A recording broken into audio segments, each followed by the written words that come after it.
welcome to the next episode of King's Corner. I am your king, King David Matthew. This is King's Corner, the show that brings you life, love, and light to your timelines. The show that holds accountability and welcomes people in our world that have the best intentions of everybody. I'm so excited for our next guest. I'm talking a lot about this topic in dance and love and the dancer dialect, which is what I think we all need to circle around in more, because we have a lot of feelings and emotions and thoughts around the dance community here in LA.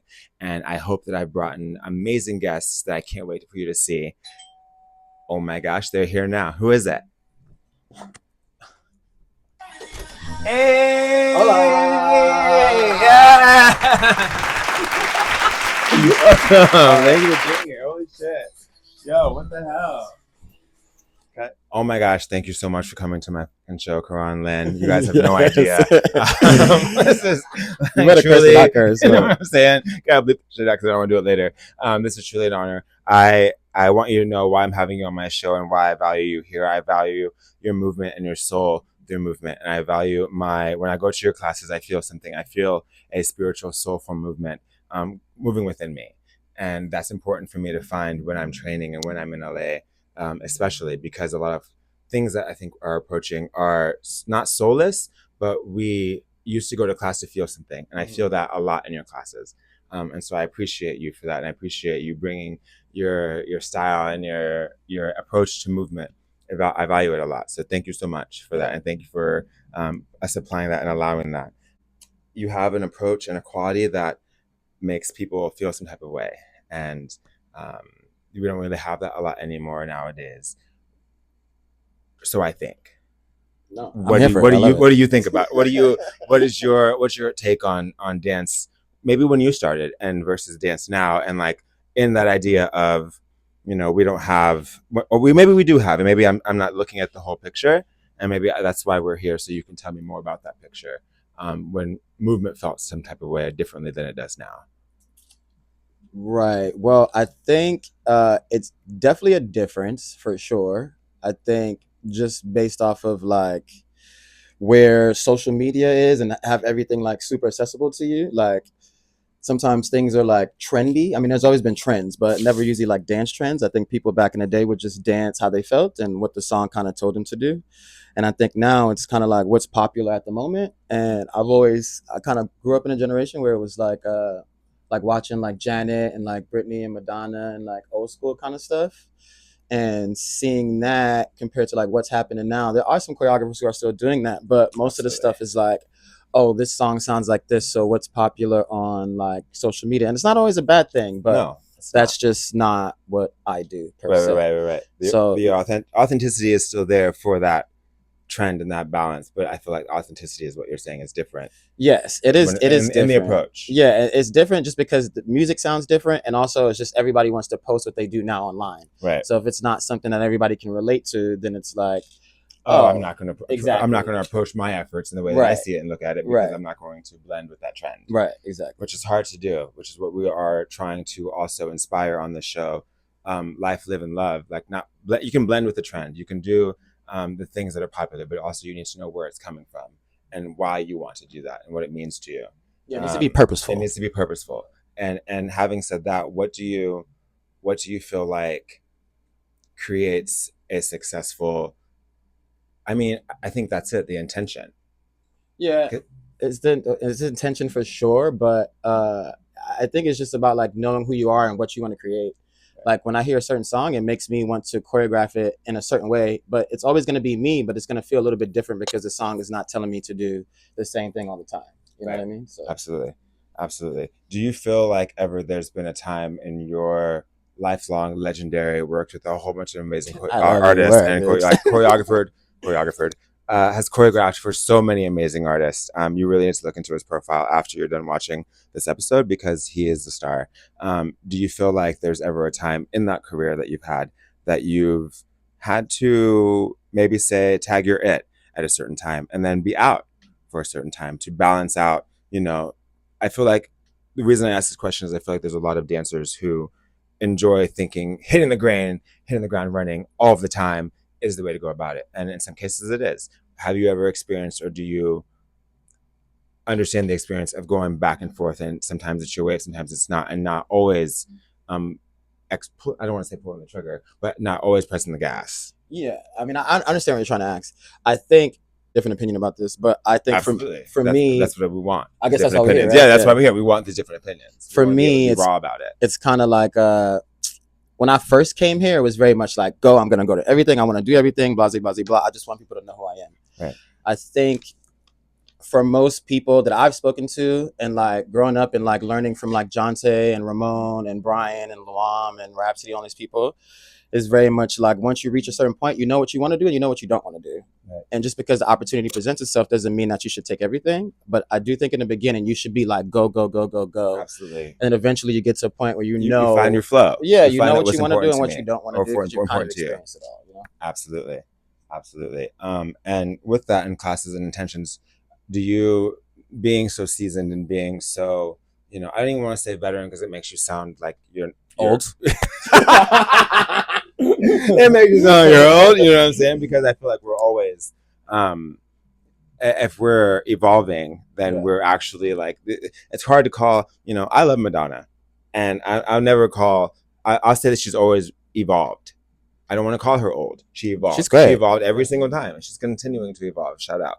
The other day I was working in a situation, and I looked around and I was like, what am I doing here? Why did you feel that way though? So you must be asking me questions, but I do want to know. No, I love that. No, let me know. This is a dual thing. Yeah, because I think I undervalued my stance in the space that I was in, and I think I didn't really like look around and be like, oh, I think we do it often. I always say this saying: a fish doesn't know they're in water. I think we keep swimming for so long that we forget that how sometimes our waves or our bubbles, what I'm saying? Yeah. Exactly.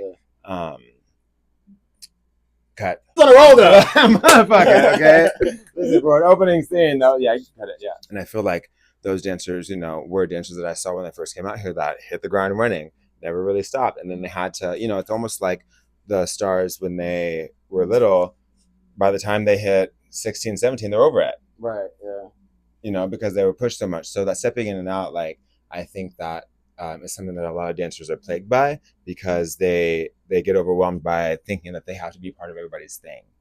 You have to find your thing and find your crew and find what matters to you and why you're doing the things that you're doing. Not just, and it's LA. So it's hard to sit out here and not be drawn to this or be drawn to that. We're all squirrels. But you also have to do what's important for you, because at the end of the day, none of these people are going to not care about you, but they're doing the same thing for them. Care about you. They're doing the same thing for them. They're worrying about what they're doing and what their path is.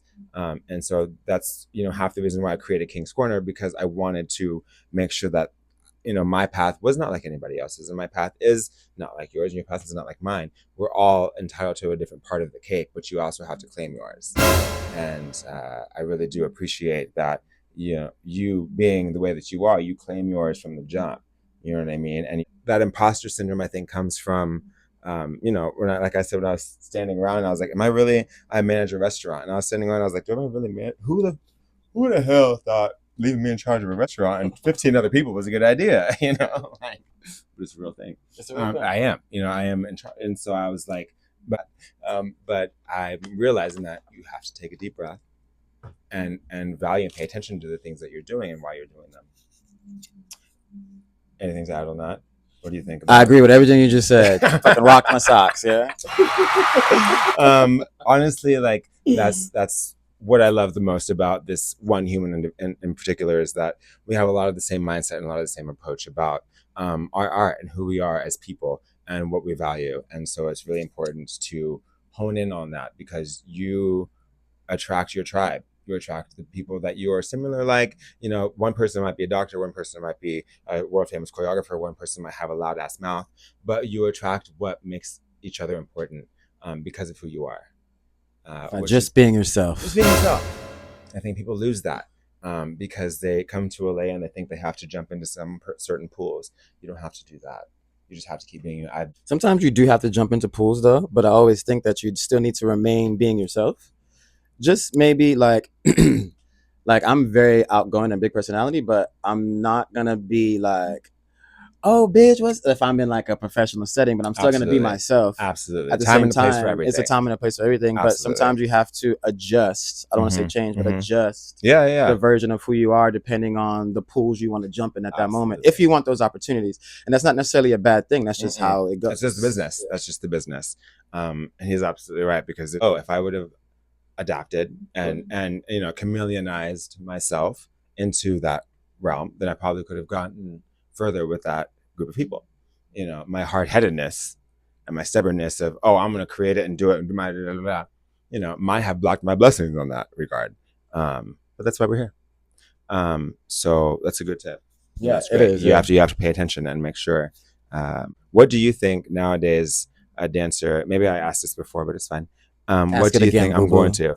What do you think a dancer in today's world, like, their mentality needs to be like? What do you think makes a successful dancer mentality? We know the other things, but what, as far as like, when you've seen a successful dancer go from your class and then all the way through, what's maybe one or two things you can say that, like, that dancer had this, or this dancer, they both had this? Yeah.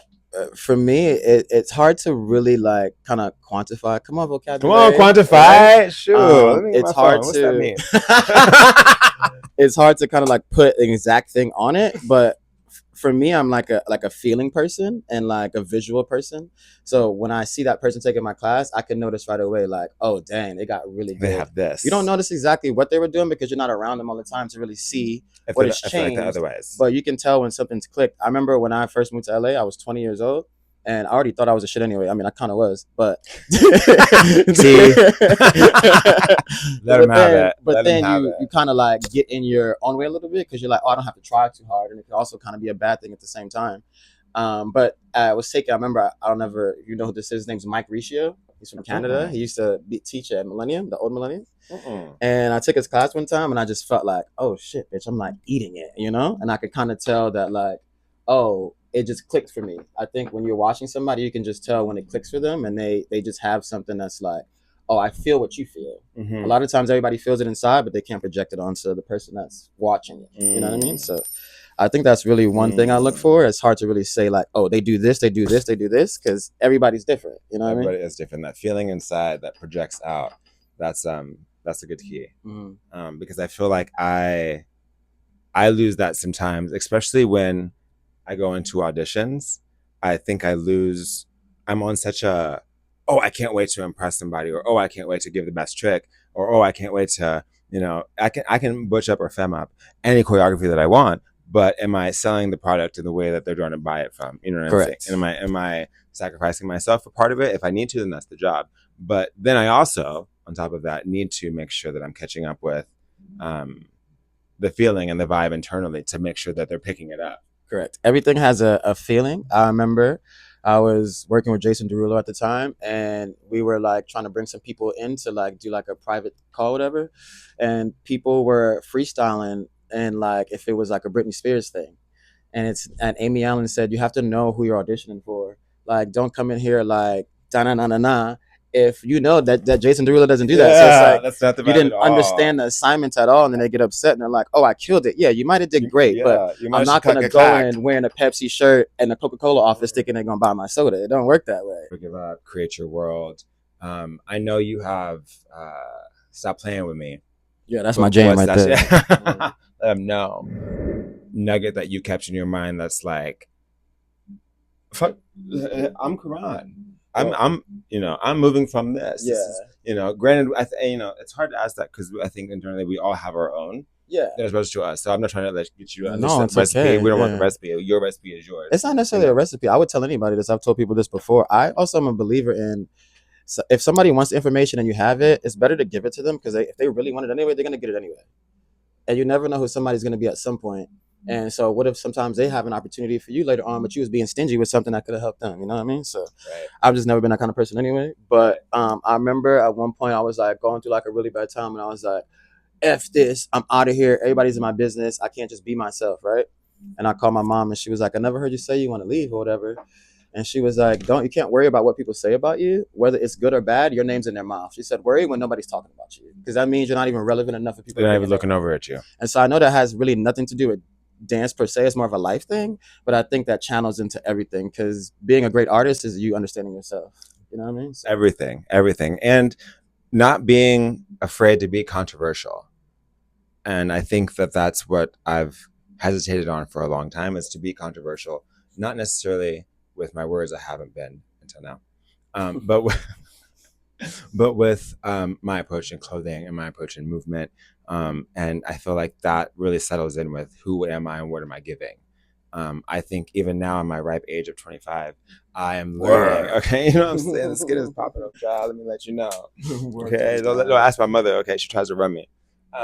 Learning more about like what it is that I'm selling. Not only I'm paying more attention to not only what I'm selling to other people, but what am I selling to myself? Is this what I believe? Even when I go to the gym, I'm like, am I doing this, or am I just playing? You know, like you have to be real about your intentions. And that stems from what you just said, knowing who you are and believing who you are. Yes.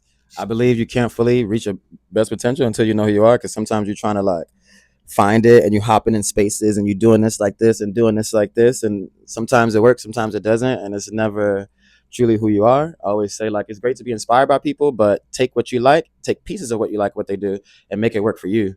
Absolutely. I kind of had that problem a little bit because I was so inspired by Jonte, Ramon, and Darrell, and I was like a little kid following them in New York, and I came to LA and I was like, I'm gonna do everything kind of like them.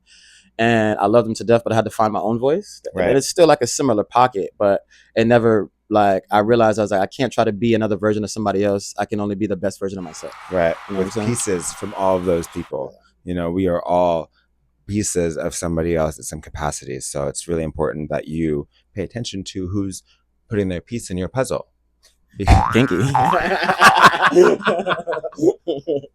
Kind of walked into that one. So enjoy that process and enjoy the ability to understand what your piece looks like, and if it fits in that puzzle. Because I feel like where a lot of people also lose it is if their piece fits into a puzzle and you keep trying to squeeze it. It's you got an end piece and you try to sit in the middle. Can't do that. So just be confident with yourself and love yourself. And also be patient, but we don't got time to waste. When is the time? If not you, then who? And if not now, then when? You miss 100% of the shots you never take. Ding, ding. So now I take every shot. Cheers. Okay. I got it. Cheers. But cheers. Okay. Give him a shot. It's a wrap. Cut it, bitch.